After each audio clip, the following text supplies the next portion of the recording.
ఆమె తలుచుకుంటే సాఫ్ట్వేర్ రంగంలో లక్షల ప్యాకేజీలు అందుకునేది. కానీ సమాజానికి సేవ చేయాలన్న తపన లా వైపు అడుగులు వేసేలా చేసింది. కుటుంబ బాధ్యతల వల్ల తన తల్లి జడ్జి కాలేకపోయినా ఆ కలను తాను నిజం చేయాలని గట్టిగా సంకల్పించింది. కోచింగ్ లేకుండా పట్టుదలతో శ్రమించి చిన్న వయసులోనే సివిల్ జడ్జిగా ఎంపికయ్యారు విశాఖకు చెందిన బిందు.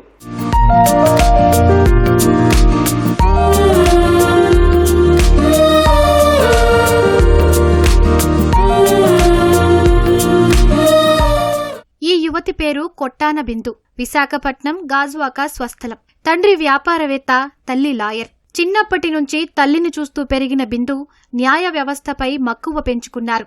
కుటుంబ బాధ్యతల కారణంగా తల్లి జడ్జి కాలేకపోయినా ఆ కలను తాను నిజం చెయ్యాలని సంకల్పించారు. హైదరాబాద్ ఎన్టీఆర్ జూనియర్ కళాశాలలో ఇంటర్ పూర్తి చేసిన బిందు క్లాట్లో 927వ ర్యాంకు సాధించి ప్రతిష్టాత్మక దామోదరం సంజీవయ్య నేషనల్ లా యూనివర్సిటీలో సీటు సాధించారు.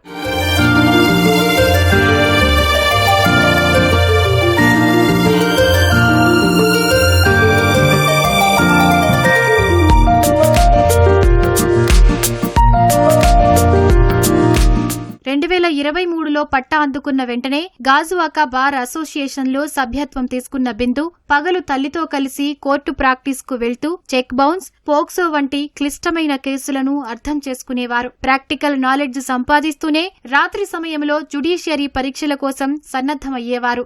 నాకు ఆ ఇన్స్పిరేషన్ నిజంగా అమ్మ నుంచి చాలా హెల్ప్ చేసింది. నాకు ఇన్ ఫ్యూచర్ ఇప్పుడు జడ్జ్ అవడానికి కూడా నాకు మా అమ్మే కారణం. ఎందుకంటే తను చాలా కళ్ళు కన్నారు. బట్ మేము చిన్న పిల్లలం అవ్వడం, నేను నాకు ఒక తమ్ముడు ఉన్నారు. యంగ్ ఏజ్ లోనే ఇంకా మేము పిల్లలు ఉండడం వల్ల ఆమె జడ్జ్ అవ్వలేకపోయారు. సో ఆమె కళ్ళను నేను సాధించాలి అనుకున్నాను. సో ఇనిషియల్ స్టేజెస్ లో కూడా నేను స్కూలింగ్ నుంచి కూడా స్టార్ట్ చేశారు. మా అమ్మగారు ఏంటంటే ఇలా ఒక లా క్లాట్ అనే కోచింగ్ ఉంది, సో నువ్వు వెళ్ళాలి అన్నది నాకు స్టార్ట్ చేశారు. నేను ఇంటర్ నుంచి కూడా క్లాట్ కోచింగ్ అన్నది తీసుకున్నాను. ఇంటర్ నుంచి క్లాట్ కోచింగ్ లో నాకు క్లాట్ రాయడం వల్ల నాకు 927 ర్యాంక్ వచ్చింది. సో దాని వల్ల నాకు దామోదరం సంజీవయ్య నేషనల్ లా యూనివర్సిటీలో నాకు సీట్ దొరికింది. అక్కడ నుండి నా లైఫ్ చాలా టర్న్ అయ్యింది. నేను అక్కడ చాలా నేర్చుకున్నాను. ఎక్కడా కోచింగ్ తీసుకోకుండా కేవలం ఇంటి వద్దే ఉంటూ ఫోనును జ్ఞాన సముపార్జనగా మార్చుకున్న బిందు యూట్యూబ్ క్లాసులు వింటూ సొంతంగా నోట్స్ తయారు చేసుకుంటూ సబ్జెక్టుపై పట్టు సాధించారు. పరీక్షల సమయంలో సోషల్ మీడియాకు పూర్తిగా దూరంగా ఉండి ఏకాగ్రతతో చదవడంతో తొలి ప్రయత్నంలోనే విజయం సాధించి సివిల్ జడ్జిగా ఎంపికయ్యారు. గాజువాక బార్ అసోసియేషన్ లో మెంబర్షిప్ తీసుకున్నాను. అక్కడ నేను పలు కేసెస్ వాదించాను.